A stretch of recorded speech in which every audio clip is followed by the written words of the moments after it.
Hello and welcome back to the single malt review as our wrestling match with the camera continues for the third bloody time. So let's hope that's third time's the charm.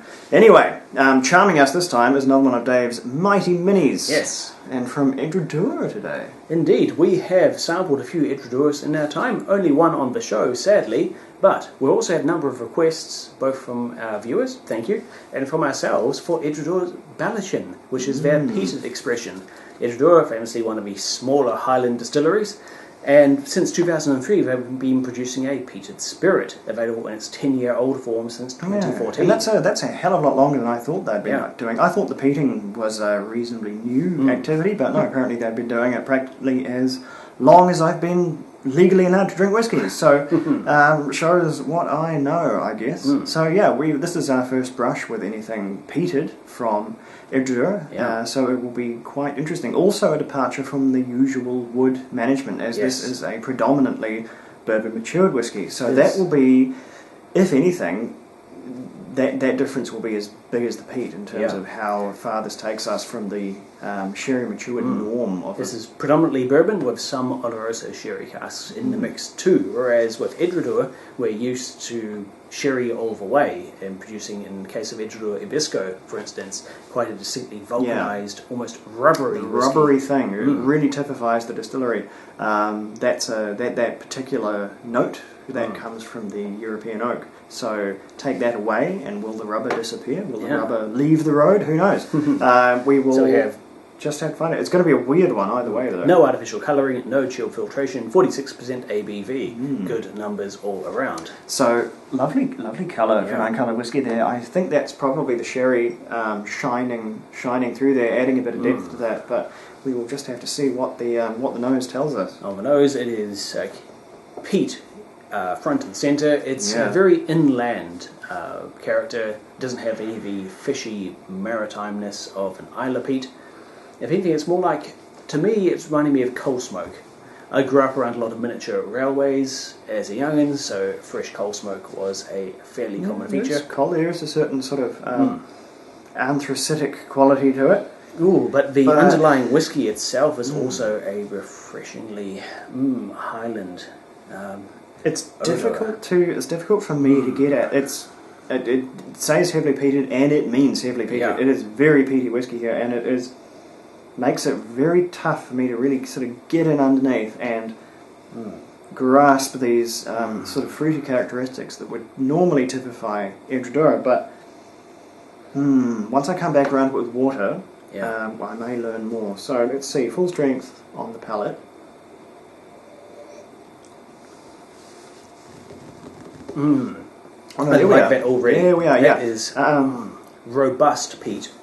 It is lighting a smouldering fire in my mouth and throat, but at the same time, the flavour is there. Yeah, the fruit is much more evident there, even without water, than it is on the nose.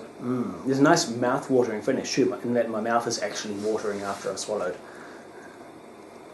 Yeah, very, very rich and fruity. That is more the Edradour that I know and love from years past. But with that bourbon cask influence, adding its own unique take on things too. It's pretty, not to say that it's harsh, but it's there's a vibrancy to it. It's got a real fire. It's got a little bit of roughness around the edges. It's more rough and tumble, slightly more aggressive whiskey, which is, it's a nice contrast. It's a real counterpoint. See what water does to it. Yeah, a splash to my own. There we go. So that's knocked the peat back a little bit, and now we're getting a lot more of the traditional fruity flavours. The departure from the sherry wood, or the partial departure, I suppose, it hasn't done nearly as much as I thought it would. This is still very, very sort of that concentrated fruitiness that Edradour typically The sherry's been relegated to a sort of a supporting role, but it's still got enough presence to make itself felt. That's really rather good. Imagine if you took a Ardmore, which is another, that's sort of the standard of a mainland, it's really the only typically peated mainland whiskey with that sort of drier peat. I don't think this peat is that dry, but the whiskey underneath is much, much richer. Ardmore, love it or hate it, is a very dry whiskey. There's not a lot of generosity to it. It's very, very tinder dry. There's no rich fruits, none of that sort of stuff. It's very, it's sort of much more narrow in terms of its flavour spectrum. This one is extremely broad. Adding water has really modified the balance quite in favour of the fruit, I think. It's got quite a lot of sharp, acid, but yet sweet fruit. Think pineapple. Whereas the peat has now reduced into kind of a bit of a salted caramel prickliness. They say the sherry is top dressing here, which sort of gives the impression that sherry is it is a sort of a marginal amount used, but I think there's actually quite a lot more than that. I think what they've used is so sufficiently active or old, but it's... I'd say there's plenty of sherry here, and to the point that I think there's more sherry wood notes here than there is bourbon. There is not a lot of bourbon. So bourbon is more drowned out by the peat than the sherry. Possibly, yeah, because there's no coconut in here. There's zilch. Right. The vanilla is very muted. It's very much enmeshed with the other flavours, but the fruit is huge, and that's what you get from the sherry wood as opposed to the American. So and interesting. Even though that peat is diminished by adding water, it's still there as a satisfyingly sooty, smudgy background as well. So it still colours it. It's still their driving force. Just it's less at the forefront. It's how does the peat sit in terms of, does the peat seem additive, or does it seem like it's just there? This is a problem I run into with these sort of peated expressions of whiskies that are typically non-peated or typically not very peated. I find that you've got the whiskey, and then sort of over here, the peat's doing its completely separate thing, and it doesn't particularly add to the whiskey. It just sort of is there. No, I feel the peat here is sufficiently fundamental to the whiskey. It's not just a cosmetic add-on that's been painted onto the surface. It's not some peat stickers slapped onto the outside of the sports car. It is actually part of the superstructure. It is built in, as it were, not just applied after the fact as an afterthought. This is a peated whiskey, not just a whiskey that's got some peat stuck to it for marketing reasons, and I like that. Yeah, I don't know. I'm not sure if I'm 100% there, and that the peaters are completely additive part of this one. Possibly it's just I have such a comparatively anyway complete idea of what Edradour presents as in terms of its tasting notes in my mind, that when the peat manifests there, it just seems to be kind of there, but slightly separate. I, on the other hand, like that Ballechin is such a radical departure in all senses from what we're used to from Edradour. They've managed to create something which is entirely distinct.